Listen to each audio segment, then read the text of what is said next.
A tragedy in Athens, the murder of Laken Riley. The quaint college town of Athens, Georgia was shaken to its core on February 22, 2024. Laken Riley, a promising 22-year-old nursing student, was found murdered on a popular jogging trail. Riley, known for her bright smile and dedication to her studies, was a beloved member of the Augusta University community. Her death sent shockwaves through the town and beyond, leaving residents grappling with grief and fear. The investigation quickly led authorities to Jose Ibarra, an undocumented migrant residing in Athens. Ibarra was subsequently charged with a litany of offenses including malice murder, felony murder, kidnapping, and aggravated assault with intent to rape. The prosecution, led by District Attorney Robert Jones, is seeking life in prison without parole if Ibarra is convicted. The trial, currently underway, has captivated the nation and ignited fierce debates about immigration policy. With tensions running high, the courtroom has become a stage for a clash of ideologies, reflecting the deep divisions within the country. As the trial unfolds, the nation watches and waits, hoping for justice for Laken Riley and her grieving family. The state's case, a trail of evidence.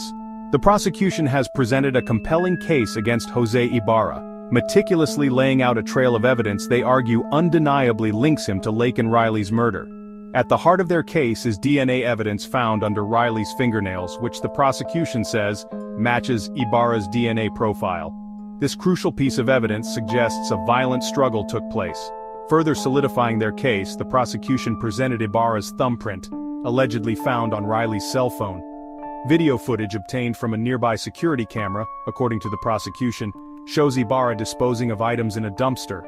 Among these items, investigators recovered a jacket with both Riley's and Ibarra's DNA. Adding to the weight of the prosecution's case is data retrieved from Riley's smartwatch. The data, presented by the prosecution's expert witness, indicates a struggle that lasted from 9:11 a.m. to 9:28 a.m., ultimately ending with Riley's tragic death. The prosecution contends that this digital timeline, combined with the physical evidence, paints a clear picture of Ibarra's guilt. The defense responds, circumstantial and unreliable. Ibarra's defense team, led by attorney Sarah Evans, has mounted a vigorous defense, challenging the validity of the prosecution's evidence. Central to their argument is the assertion that the evidence presented is purely circumstantial and does not definitively prove Ibarra's guilt beyond a reasonable doubt. They argue that the presence of DNA and fingerprints alone does not equate to murder. The defense has also raised concerns about the reliability of the DNA evidence, pointing to alleged inconsistencies in the testing methods used. Furthermore, they argue that the fact that Ibarra was wearing gloves at the time of the alleged crime casts doubt on the fingerprint evidence presented by the prosecution.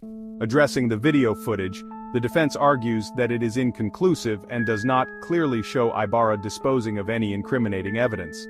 They maintain that the prosecution is attempting to fit the evidence to their narrative rather than objectively evaluating all possibilities. A community in mourning, a nation divided.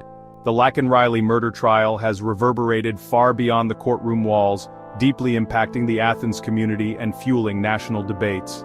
Riley's death has left a void in the hearts of those who knew her, and her memory is honored through candlelight vigils and memorials. However, the tragedy has also exposed raw emotions and divisions within the community. The case has become a lightning rod for discussions about immigration, with some pointing to Ibarra's undocumented status as a catalyst for the crime. This sentiment has been echoed by political figures, including former President Donald Trump, who has used the case to criticize current immigration policies. In the wake of Riley's death, several states, including Georgia, Tennessee, and Florida, have enacted stricter immigration laws, reflecting a growing national sentiment of unease. However, others urge caution, emphasizing the need for a nuanced approach that balances security concerns with compassionate immigration policies. The trial continues, and with each passing day, the nation waits with bated breath for the judge's verdict. Regardless of the outcome, the Laken Riley murder trial will leave an indelible mark on the community of Athens and the national conversation about immigration.